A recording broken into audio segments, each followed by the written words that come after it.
Hi, hello, welcome or welcome back to my channel. I'm Alekia Kanojo and hoping everybody are safe at their places and staying super healthy. And in today's video, we're going to learn how to make banana chocolate bread or chocolate bread banana, whatever. It's the same. So it's a little healthy unless maida is in the game, but yeah, once in a while maida is fine. So yeah, my sister was making this, so I thought I'll shoot it and show the process to you, and you will totally love this. So yeah, without any further delay, let's get into the video. 3 ripened bananas. You can take any bananas for that matter, but ripened bananas has more sweet to it, and that is why we are taking it. And just mash them with the help of a fork in a bowl.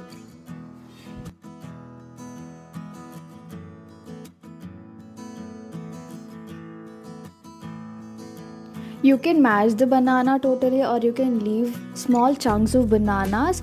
It's all up to you. Just don't make it a paste. That's all.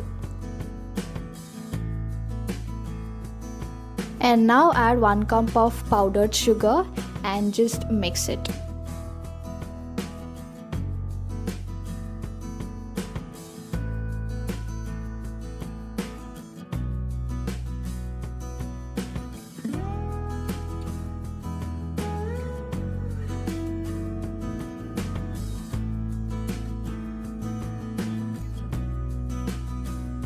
And now, as per the measurement, take 1 small cup of oil according to 1 cup of powdered sugar, and then just mix it.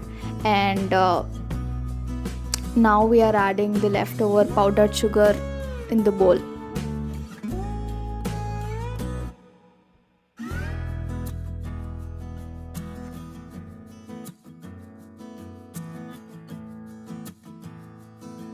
And now added 1 cup of maida, sieve it, and add 1 small teaspoon of baking powder and a pinch of baking soda, and also add 1 small teaspoon of cinnamon powder.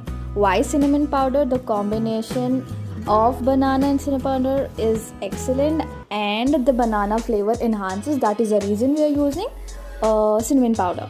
And then to this mixture you have to use cut and fold method. Yes, why do we use cut and fold method? Because cut and fold method is a technique used to gently combine those airy and light mixtures, and also it helps in breaking up those existing bubbles present in this mixture into smaller ones. Why do we use it particularly? Endukante the air bubbles inside this mixture shouldn't be present, and avanni teedanike we use this cut and fold method, and it'll make sure it'll combine all the ingredients together. Few drops of vanilla essence, which is optional, and tutti frutti is also optional. We are just adding it for the color, and chopped dark chocolate or choco chips, anything works. And this is ready for the baking process. And now take your baking tin and place your butter paper. In case butter paper legapote, just you have to grease your tin with oil or butter, and then powder it with maida and pour your batter. And e process chese mundu you have to preheat your oven at 180 degrees Celsius and bake it for 40 to 45 minutes. And if you are doing it on the stove in a pan, then you have to preheat your pan for say 5 minutes and then bake it for 50 to 55 minutes, and me bread is going to be ready. And before you do this process, just make sure you tap your batter in the tin for some time so that air bubbles present in the batter comes off. And yeah, ippudu that is ready to bake. When your bread is baked, just cool it down for some time and then place it on your plate, and just remove that butter paper in case if you're using, and just look at the crust. Just look at it, how beautiful it looks. Oh my god. And now just cut it into pieces and just eat it. And yeah, it tastes yum as well. Look at that. And finally it's ready to eat. Hope you like this recipe, and do give it a try, and you will totally love this. And yes, stay tuned for my next video, and like, share and subscribe. It means a lot to me. And take care. Bye bye.